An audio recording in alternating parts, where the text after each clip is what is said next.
Assalamualaikum warahmatullahi Assalamualaikum wabarakatuh. wabarakatuh. Selamat pagi, Ibu dosen dan teman-teman sekalian. Kami dari kelompok 5 ingin menjelaskan tentang Pancasila sebagai solusi permasalahan bangsa. Sebelumnya, saya perkenalkan anggota kelompok kami, yaitu pertama ada Isvan Maulana Harun, kedua Naufal Hilmi, ketiga saya sendiri Surya Dimas, keempat Sidik Kanggoro, kelima Asroful A'la, dan keenam Muhammad Niko. Selanjutnya.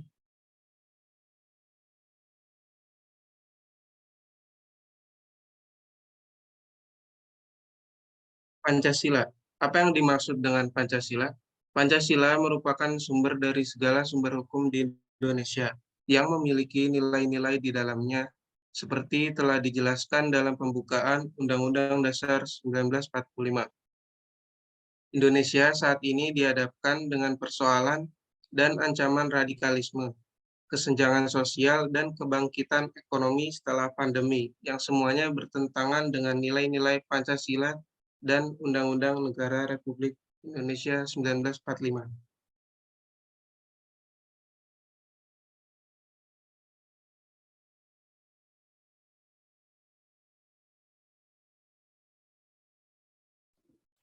Permasalahan radikalisme. Radikalisme merupakan suatu paham yang menghendaki adanya perubahan, pergantian, dan penjebolan terhadap suatu sistem di masyarakat sampai ke akarnya.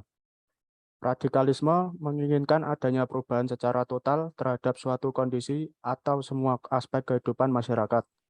Namun, perubahan yang sifatnya revolusioner seringkali memakan korban lebih banyak, sementara keberhasilannya tidak sebanding.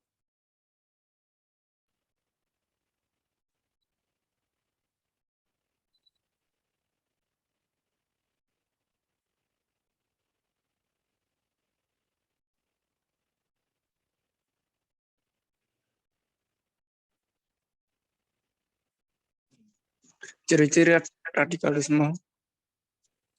Yang pertama, melakukan upaya penolakan secara terus-menerus dan menuntut perubahan drastis yang diinginkan terjadi. Yang kedua, penganut radikalisme tidak mempedulikan HAM dan tidak segan-segan menggunakan cara kekerasan dalam mewujudkan keinginan mereka.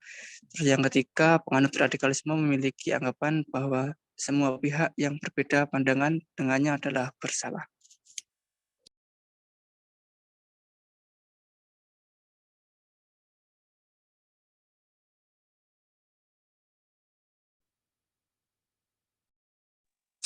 Kemudian faktor penyebab radikalisme.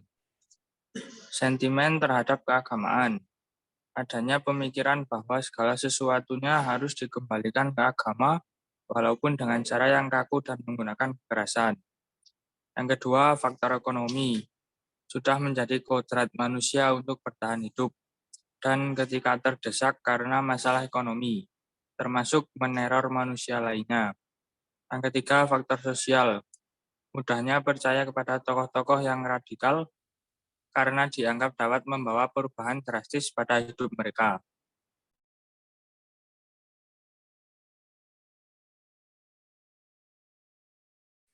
Solusi Pancasila dalam permasalahan radikalisme. Salah satu yang bisa dilakukan dalam kasus Indonesia adalah memahami dan menjalankan nilai-nilai yang terkandung dalam Pancasila sebagaimana semboyan yang tertera di sana ialah Bhinneka Tunggal Ika. Melakukan pembudayaan kembali nilai-nilai Pancasila di masyarakat dan mengimplementasikannya dalam kehidupan bermasyarakat.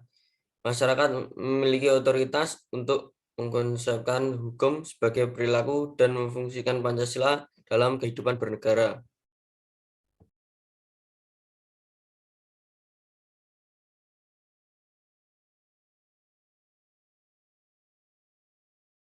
Permasalahan kesenjangan sosial, entah itu secara personal maupun kelompok, di mana ada ketimpangan sosial yang terbentuk dari sebuah ketidakadilan distribusi banyak hal yang dianggap penting oleh masyarakat. Kesenjangan tersebut seringkali dikaitkan dengan adanya suatu bentuk perbedaan yang sangat nyata serta dapat dilihat dalam segi keuangan seperti kekayaan harta.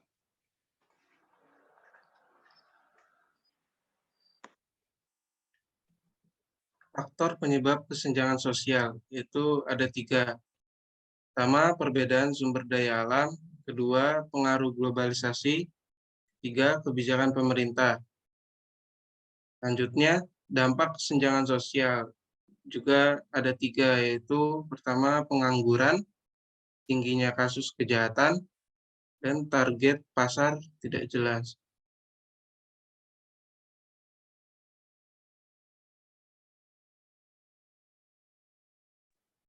Solusi Pancasila dalam permasalahan kesenjangan sosial. Pemenuhan sarana pendidikan juga penting dalam menciptakannya kesejahteraan bangsa. Pendidikan yang baik dapat menciptakan generasi yang baik. Namun, hal tersebut juga perlu dukungan fasilitas yang baik. Dengan begitu, masyarakat dengan golongan miskin maupun kaya dapat bersekolah tanpa memandang status mereka, sehingga terciptanya keadilan sosial antara masyarakat miskin dan yang kaya yang sama-sama merasakan bangku pendidikan.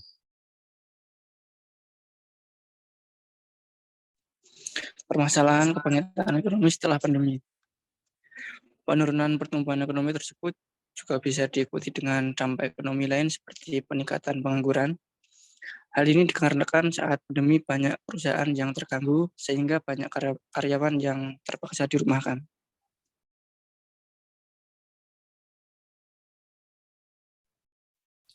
Peran Pancasila di bidang ekonomi berlandaskan pada keimanan dan ketakwaan dengan pengakuan terhadap sila ketuhanan Yang Maha Esa. Ekonomi Pancasila memberikan kebebasan kepada perorangan untuk memiliki modal sekaligus pengelolaan faktor produksi lain termasuk tenaga kerja dengan berlandaskan keimanan dan ketakwaan hubungan pemilik modal dan tenaga kerja. Jadi lebih berkualitas, tidak hanya sebatas atasan dan bawahan. 2. Ekonomi Pancasila dengan nilai kemanusiaan dan yang adil dan beradab. Dalam ekonomi Pancasila tidak dikenal dengan ekonomi animal yang satu memangsa yang lain. Landasan seperti ini diperlukan karena dalam ekonomi Pancasila diberikan kebebasan dalam mendirikan badan usaha sehingga ekonomi Indonesia banyak diwarnai dengan jenis badan usaha untuk menghindari kekuasaan yang terlalu besar. Sila Persatuan Indonesia mengamanatkan kesatuan ekonomi sebagai penjabaran wawasan Nusantara di bidang ekonomi. Globalisasi dan pasar terbuka telah membuka lembar pintu Indonesia untuk menerima semua pengaruh dan internalisasi di semua faktor termasuk ekonomi. Sila keempat, dalam Pancasila menunjukkan pandangan bangsa Indonesia mengenai kedaulatan rakyat dan bagaimana demokrasi dijalankan di Indonesia. Di bidang ekonomi Pancasila dikelola dalam sebuah sistem demokratis yang dalam Undang-Undang Dasar secara eksplisit disebut demokrasi ekonomi. Nilai-nilai dasar kelima, keadilan bagi seluruh rakyat Indonesia, menunjukkan betapa seluruh upaya pembangunan kita, seluruh upaya untuk mengembangkan pertumbuhan ekonomi dikaitkan dengan pemerataan pembangunan dan hasil-hasilnya menuju kepada terciptanya kemakmuran yang berkeadilan bagi seluruh rakyat Indonesia dalam sistem ekonomi yang disusun sebagai usaha bersama berdasarkan atas asas kekeluargaan. Kesimpulannya, aturan main yang diturunkan dari setiap sila dalam Pancasila, misalnya dalam sila Persatuan Indonesia kita bisa meneliti setiap kasus kebijakan ekonomi yang hendak diambil, apakah akan membantu atau tidak pada peningkatan ketangguhan atau ketahanan ekonomi nasional.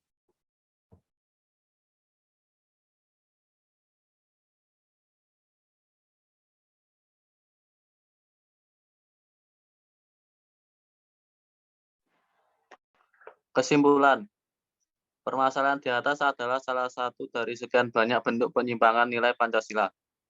Penyelesaian masalah di atas juga kembali kepada Pancasila itu sendiri. Dapat disimpulkan sebagai ideologi bangsa Indonesia, tentunya Pancasila mempunyai semacam magnet mempersatu bangsa ini. Setelah kami mengkaji lebih lanjut, ternyata Pancasila dapat menjadi solusi permasalahan suatu bangsa terbukti bahwasannya kita dapat mengetahui berbagai cara yang menyangkut atau berhubungan dengan Pancasila untuk menangani permasalahan suatu bangsa, misalnya dengan nilai-nilai positif yang terkandung di dalam Pancasila. Berdasarkan urian presentasi kami dapat menyadari bahwa Pancasila merupakan falsafah negara kita, Republik Indonesia. Kita harus menjunjung tinggi dan mengamalkan sila tersebut dengan hati penuh rasa. Dan kita juga harus membekali diri dengan sikap dan kepribadian yang menjunjung tinggi nilai kebangsaan Indonesia. Ya, jadi sekian pemaparan presentasi dari kami. Mungkin tanggapannya dari Bu Yayu.